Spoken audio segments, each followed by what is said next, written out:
Faceless Monk. It was a night that felt heavier than others, like the darkness itself was thick and pressing against the walls of my apartment. Outside, the wind howled and carried with it the promise of rain, or maybe worse. It was nearing midnight when the knock came, a soft, almost apologetic tap on the door that sent an odd chill through me. No one knocked at this hour. Reluctantly, I stood and crossed the room, my steps sounding strangely loud in the hush of the apartment. When I opened the door, there was no one there, only an envelope resting on the ground sealed with dark wax. A shiver passed through me as I bent to pick it up. I turned my head left and right, peering into the dim corridor, but it was empty. I carried the envelope inside, my heart beating slightly faster than I cared to admit. The wax seal bore no insignia, just a thick smear of black that looked clumsy, as if the sender had pressed it on with shaking hands. The paper was old, yellowed around the edges, and had the faint smell of damp stone. The note inside was short, the handwriting uneven, as though written in haste or desperation. "We are losing something to the silence. Come quickly." Below the message was a signature I recognized, Father Tobias, an old friend, a priest. The address scribbled beneath was one I had never seen before, but the name, the Monastery of St. Thaddeus, rang faint bells in my memory, somewhere distant, somewhere forgotten. The letter had no postmark, no indication of how it arrived. I looked again at the corridor outside my door, but it remained still and silent. I should have ignored it. A reasonable man would have. But something about the letter, the urgency in those crooked lines, the way it seemed to hum in my fingers, compelled me to pack a small bag, grab my coat, and set out into the storm. The journey was long, and as the hours stretched on, the world around me seemed to fold inward. The mountains rose higher, jagged against a sky that had turned the color of wet ash. By the time I arrived at the foot of the path leading to St. Thaddeus, the storm had broken open, drenching the narrow road in a relentless downpour. The monastery was perched high above, nestled between cliffs like a forgotten relic. The path leading up was slick with mud, the stones loose and treacherous. I parked my car at the base of the trail, staring up at the towering silhouette in the distance. Even from here it loomed, a dark and angular shape cut against the storm. The hike to the monastery was harder than I anticipated. The rain hammered against me, soaking through my coat and chilling me to the bone. The wind carried strange sounds, low groans like distant voices, but when I stopped to listen, there was nothing, just the relentless rhythm of rain against stone. When I finally reached the gates of St. Thaddeus, my breath was ragged, my legs aching. The wrought iron gates were ajar, creaking softly as the wind pushed them back and forth. Beyond them, the monastery waited, silent and still. The main building was an ancient structure of crumbling stone and high arches, its windows narrow and black like watching eyes. Time had gnawed at its edges, leaving cracks and moss where grandeur had once been. The bell tower rose into the clouds, its top disappearing into the mist. As I stepped inside the courtyard, the rain quieted. The sudden absence of sound was unnerving, like stepping into a vacuum. I could still feel the storm raging just outside the gates, but within the monastery walls, it was as though the world had been muted. "Hello?" I called, my voice swallowed by the empty space. It didn't echo. I walked toward the entrance, my footsteps muffled against the slick stones. The massive wooden door was ajar, a faint golden light spilling from within. I hesitated. Something about crossing the threshold felt wrong, but then pushed it open and stepped inside. The air in the monastery was cold and stale, heavy with the scent of damp stone and old wood. Flickering candles lined the walls, casting weak pools of light that did little to dispel the shadows. The silence was deafening, pressing against my eardrums like cotton. "Father Tobias?" I called again. This time I heard movement, soft, shuffling footsteps that made my skin prickle. They came from a hallway to my left. Turning the corner, I found myself staring at a figure. A monk, His robe was black, heavier and darker than any cloth I'd ever seen, as though it were woven from shadow itself. He stood at the far end of the hallway, his head slightly bowed so the hood obscured his face. He didn't move. "Father Tobias sent for me," I said. My voice sounded strange, too loud in the oppressive quiet. "Do you know where I can find him?" The monk didn't respond. I took a step closer. "Hello? Can you hear me?" Slowly, the monk turned his head toward me, and my breath caught in my throat. Where his face should have been, there was nothing. No features, no skin. Just smooth, pale flesh stretched over an absence. The void where his face should have been seemed to move, like mist swirling in slow motion. I staggered backward, my throat tight with terror. The faceless monk stood still, his posture calm and undisturbed, as though he hadn't just shattered every rule of nature. And then he moved. Not quickly. There was no sudden jerk or lunge, but deliberately. His hands rose, the wide sleeves of his robe falling back to reveal long, skeletal fingers. He extended one toward me as if beckoning. Who are you?" I choked out. The monk didn't answer. Instead, he turned and walked away, his footsteps impossibly soft against the stone floor. I was frozen, my heart pounding so loud I could feel it in my temples. The flickering candles cast long shadows across the hallway, and as the monk disappeared into the gloom, I swore the darkness swallowed him whole. I don't know how long I stood there, trembling in the silence. When I finally gathered enough courage to move, I hurried back to the main hall. The golden light from the entrance had faded, and the rain outside was louder now, as though trying to break through the walls. I could hear something else too, faint whispers, like voices murmuring just out of earshot. When Father Tobias appeared, I nearly cried out in relief.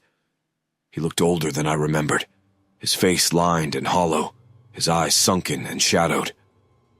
"You came," he said, his voice hoarse. "What is this place?" I demanded. "What's happening here? I just saw—" He raised a hand to silence me, his eyes darting nervously toward the darkened hallways. "Keep your voice down," he whispered. "You mustn't wake it." "Wake what?" I asked, my chest tightening. "What's happening here?" He didn't answer. Instead, he gripped my arm, his fingers cold and trembling. "You'll understand soon," he said, "but you have to see it first. Come." I didn't want to follow him. Every instinct in my body screamed at me to leave this place, to run and never look back. But something about Tobias's voice, the raw desperation in it, kept me rooted in place. He led me deeper into the monastery, the shadows growing thicker with each step. And behind us I thought I heard footsteps, soft, shuffling, following close behind. Father Tobias led me deeper into the monastery's belly. The flickering light of his lantern cast grotesque shadows on the walls, twisting them into writhing shapes that seemed to dance with every step. The air grew colder as we descended a narrow stone staircase, the damp walls pressing in close. I could hear my own heartbeat now, louder than the footsteps echoing behind me. Or was it beside me? I couldn't tell.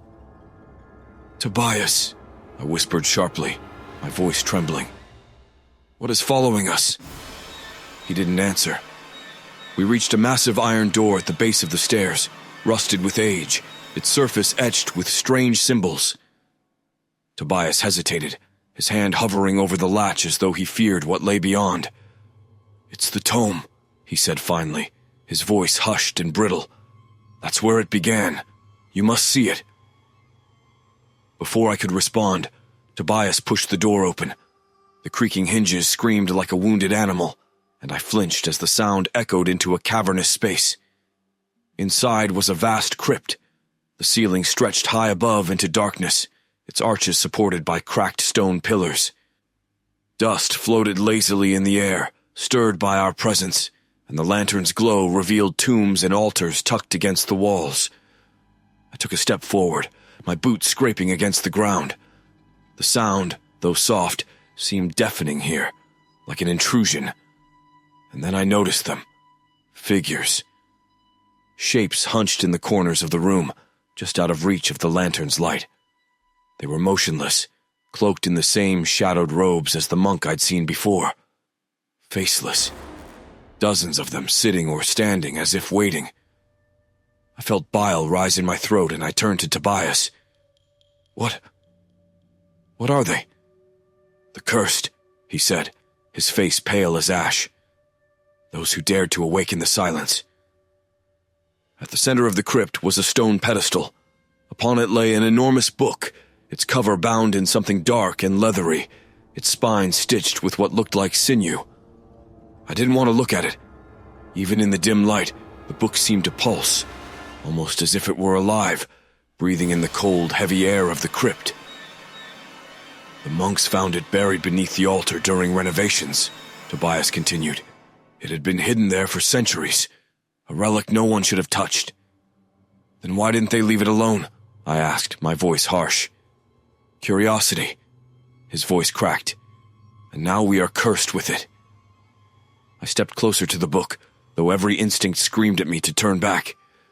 Tobias gripped my arm again, his bony fingers pressing painfully into my skin.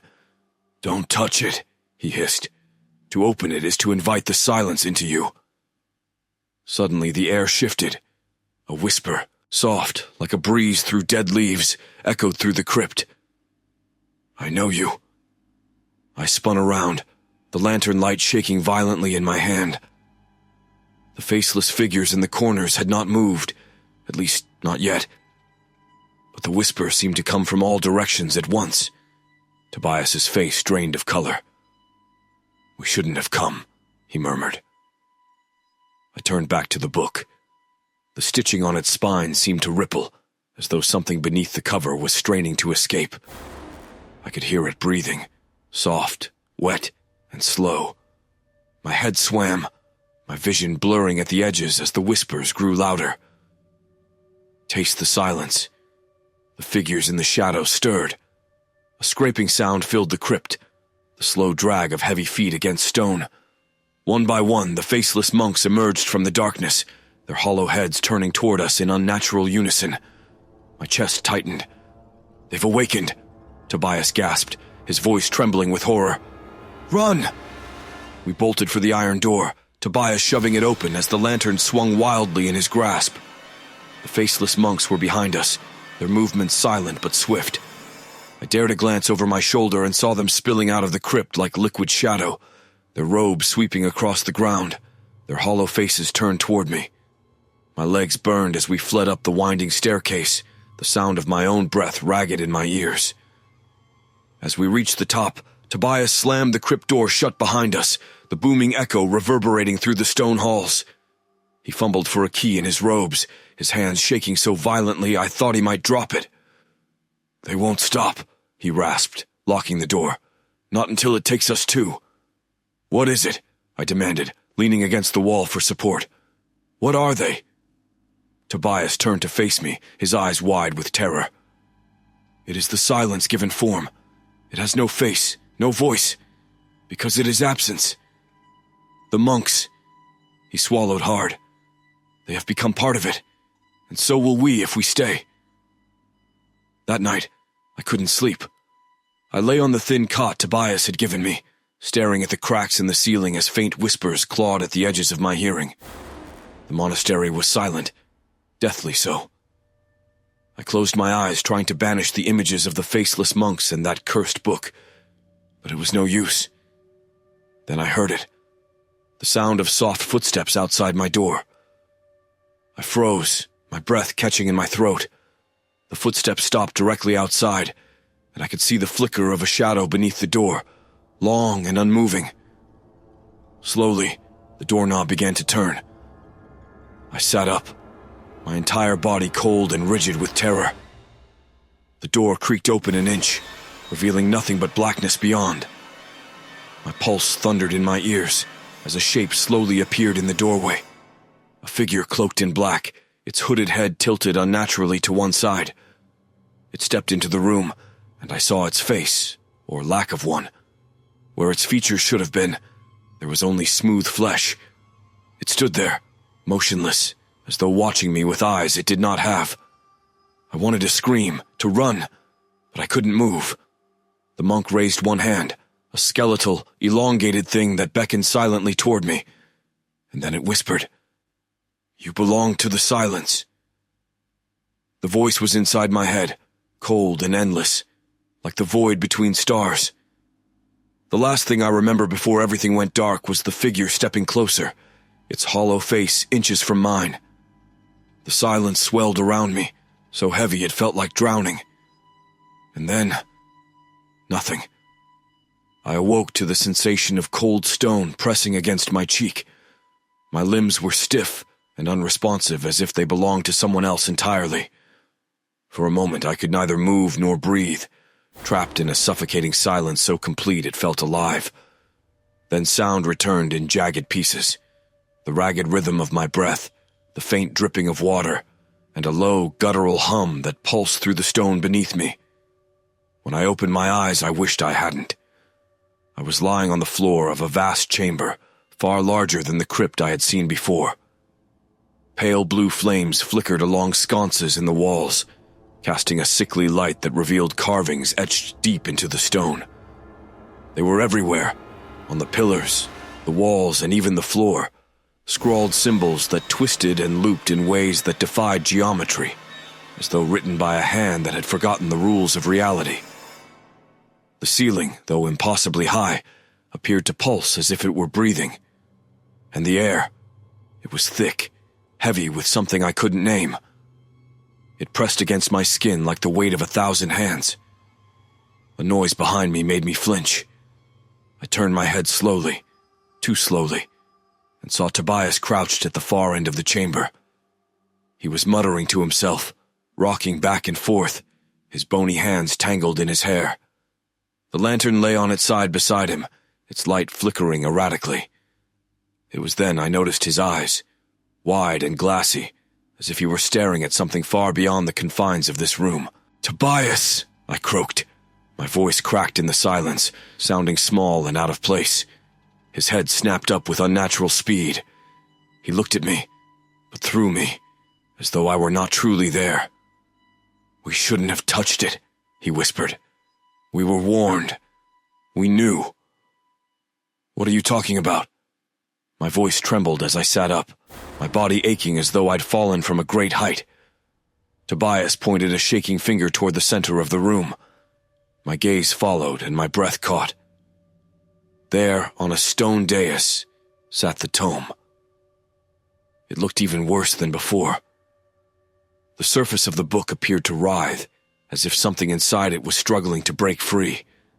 The stitching along its spine pulsed with a faint light that ebbed like a heartbeat, and the leathery cover now bore deep indentations, as though it had been gripped by clawed hands. A whisper broke the silence. "Open it." The voice was soft, almost tender, but it echoed unnaturally throughout the chamber. It came from nowhere and everywhere at once, slithering into my ears and coiling around my mind. Tobias lurched forward, crawling toward the book like a man possessed. "It wants to be free," he muttered, his voice broken and uneven. "It wants to sing." "Stop!" I scrambled to my feet, my pulse roaring in my ears. But it was as though Tobias couldn't hear me, or perhaps he no longer cared. His trembling hands reached for the tome, fingers outstretched. The moment he touched it, the chamber seemed to breathe. A deep, guttural sound reverberated through the walls, and the carvings began to glow faintly, their twisted shapes burning with a cold blue light. "No," I whispered. "No, no, no."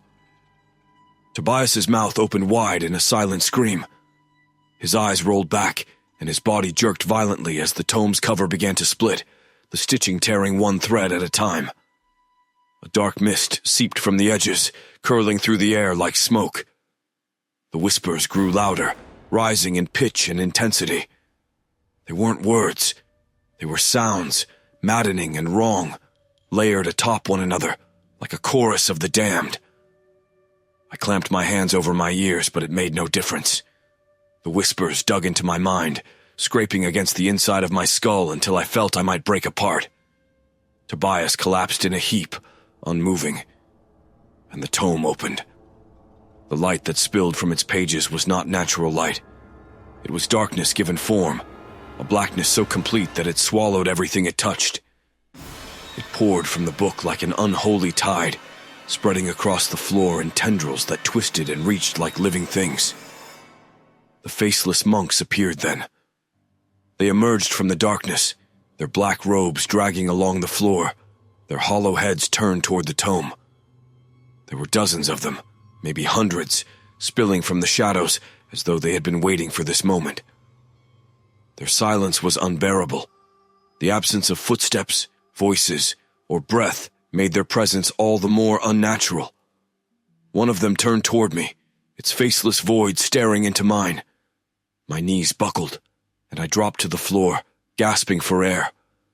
The whispers changed then, growing sharper, more demanding. One must take the silence. The monks began to move, their robes billowing as they circled the dais. The darkness continued to spread, inching closer to where I knelt. My mind screamed at me to run, to fight, to do something, but my body refused to obey. One must take the silence. I didn't understand what it meant, but I knew, deep down, that I was being offered a choice. The void that had taken the monks, that had stolen their faces and their voices, now hungered for something more. It was no longer content to exist in the pages of the book. It wanted to spread, and it needed me to do it. The faceless monk closest to me reached out a hand, long, skeletal fingers curling toward my face. I squeezed my eyes shut, a strangled sob escaping my throat. "No," I whispered. I won't take it." The whispers rose to a shriek, and suddenly the air was knocked from my lungs. The cold hands of the monks closed around me, dragging me forward, toward the dais, toward the book. I fought, clawing at the stone, but it was no use. The darkness was pulling me in. As the tome loomed closer, the whispers filled my head, blotting out every thought, every memory. "Take the silence. Give it life." At the last moment, I forced my eyes open and saw the book, its pages writhing, the darkness within shifting like liquid. My reflection stared back at me from the black surface of the cover. But it wasn't my reflection. It was a faceless version of me, its head smooth and featureless, its hands reaching toward me with desperate hunger. A final, terrible thought tore through me as the void reached for my soul. What if I had already taken the silence? What if I had been part of it all along? The faceless monks dragged me toward the tome, their hands unnaturally cold against my skin. I clawed at the ground, my fingers scraping against the stone floor as they pulled me closer. The whispers roared in my head, swelling to a crescendo that made my skull ache, as if something inside it was trying to split open. "Take the silence. Give it life." The darkness spilled from the tome in waves, shifting like a living shadow. I could feel it reaching for me, wrapping around my ankles and wrists, tugging me closer to its gaping maw. Panic flared white-hot in my chest. The void wasn't just emptiness. It was hungry. It wasn't a lack of sound or light. It was the absence of being. My head turned, searching for Tobias.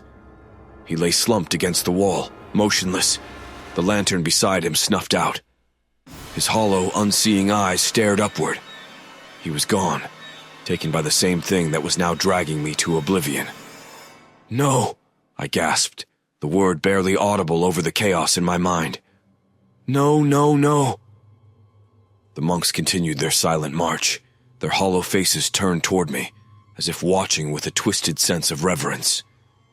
I felt my strength fading. My limbs went numb. The closer I got to the book, the harder it became to hold on to my thoughts, like they were being drained from me, pulled into the abyss.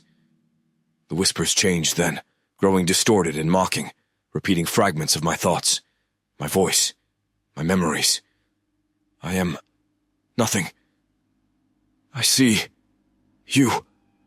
You belong to silence." The book loomed just ahead, the darkness within it writhing like a nest of serpents. My body trembled, the cold sinking deep into my bones. The void called to me, and for a fleeting moment, I felt the pull of its promise. Peace. A place without fear, without pain, without existence. "No," I said again, forcing the word out through gritted teeth. The monks paused. For the first time, they hesitated, like insects startled by sudden light. The darkness wavered, and I seized on that moment, a single thread of willpower buried deep within me. I didn't know what to do. I didn't know how to fight something that wasn't alive, something that wanted to unmake me. But I remembered the crypt, the symbols etched into the stone, the whisper Tobias had uttered before he died. It wants to be free. What if it couldn't escape on its own? What if it needed me, my voice, my existence, to release it? "I refuse," I said, louder this time. My voice echoed in the chamber, breaking the unnatural silence. I refused to take the silence. The monks reacted instantly. Their heads snapped toward me with inhuman speed, the motion so sudden it made me recoil. The whispers screamed in my ears, an angry cacophony that tore through my thoughts.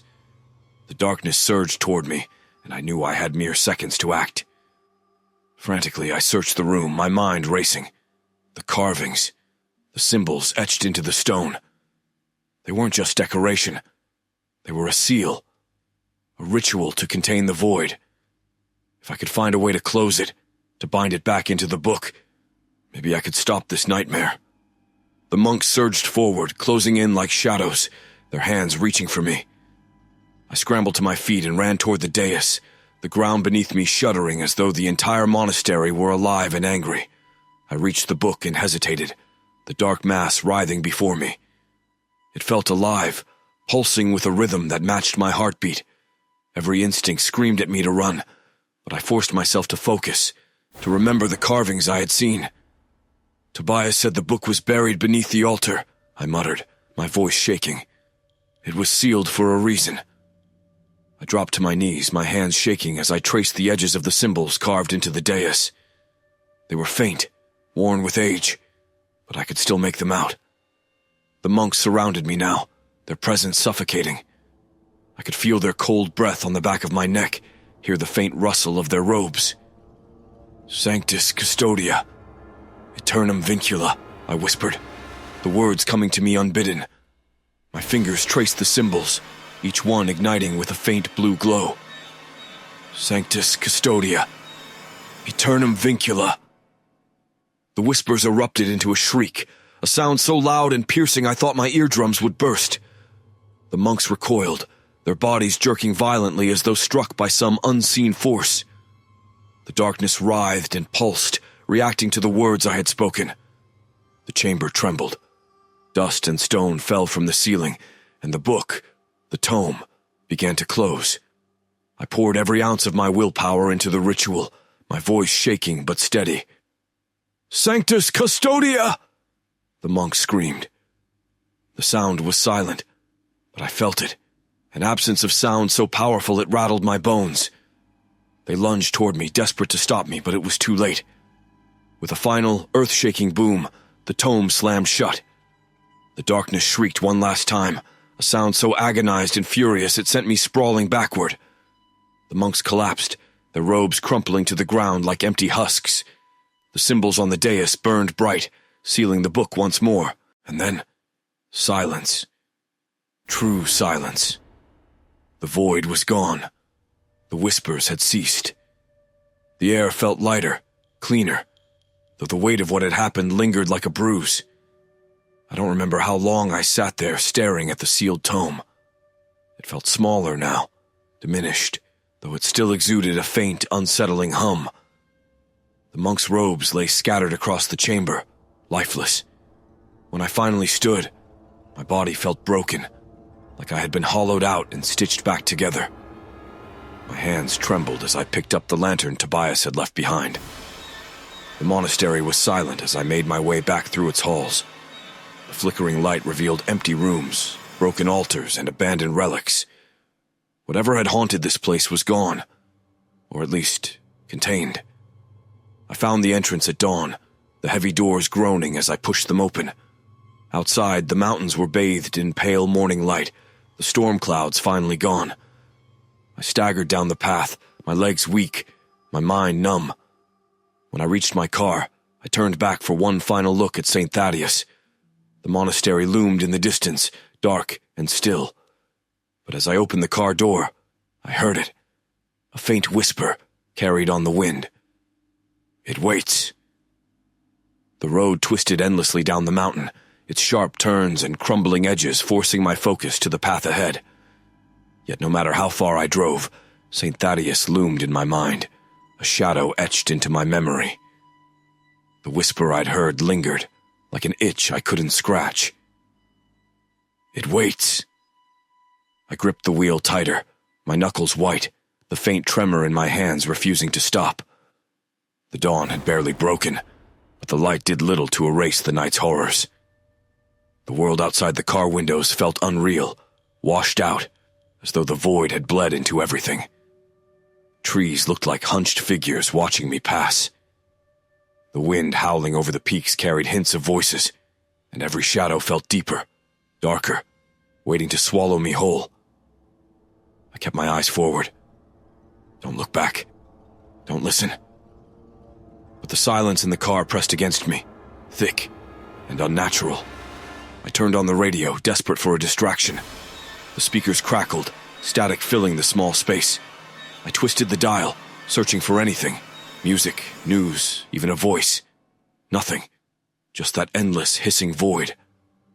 My chest tightened. My heart thudded in my ears, drowning out the sound of the engine. I swallowed hard and glanced in the rearview mirror.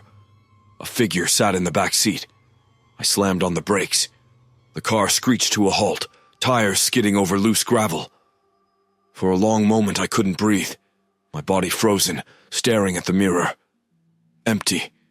The back seat was empty. I turned sharply, twisting in my seat to look. Nothing. Just worn upholstery and a pile of my hastily packed belongings. My breath came in shallow gasps, my pulse roaring in my ears. The sunlight creeping over the mountaintops seemed weaker, more distant. "It's the fear," I whispered to myself. "You're imagining things. It's over. It's over." The words felt hollow, like a prayer I didn't believe. Shaking, I started the car again. The engine grumbled to life, and I eased back onto the road. The tires crunched over gravel, steady and rhythmic, like the ticking of a clock. I focused on that sound, forcing it to anchor me. Forward, always forward. But the quiet wasn't right. It was too still, too deep, like the silence of the crypt. I felt something at the edge of my hearing, a vibration that made my skin crawl. Slowly, against every instinct, my eyes flicked to the rearview mirror again. The figure was back. A monk's robe, black as pitch, hunched low in the seat. Its hood tilted slightly toward me as if it were watching. My throat tightened and my hands turned clammy against the wheel. I couldn't see its face. Of course I couldn't. But I felt it staring into me.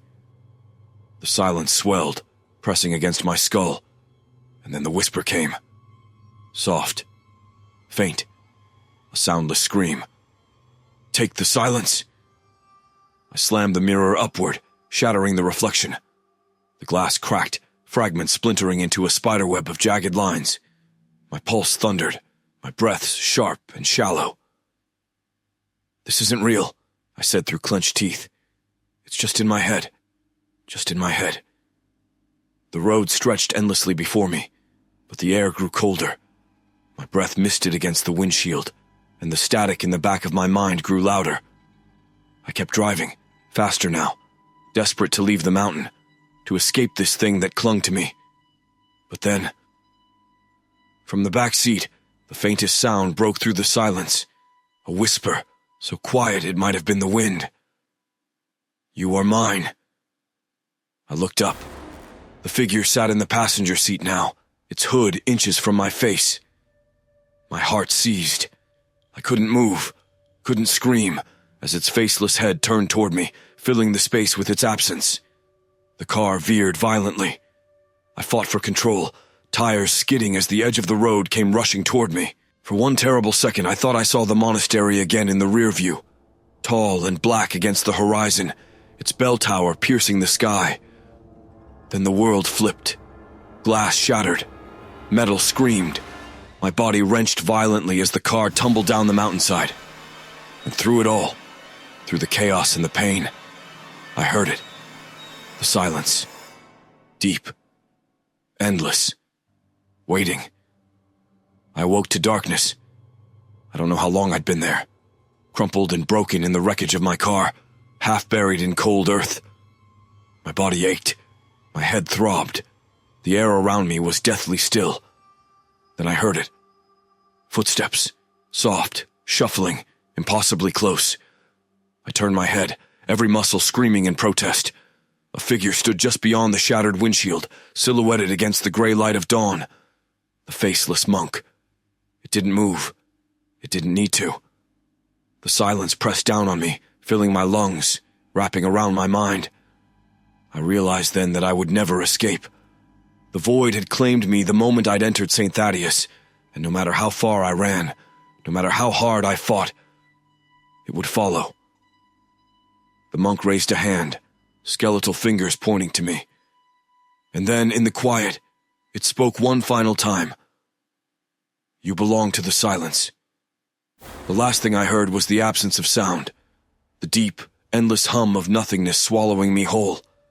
And then, there was silence. Forever.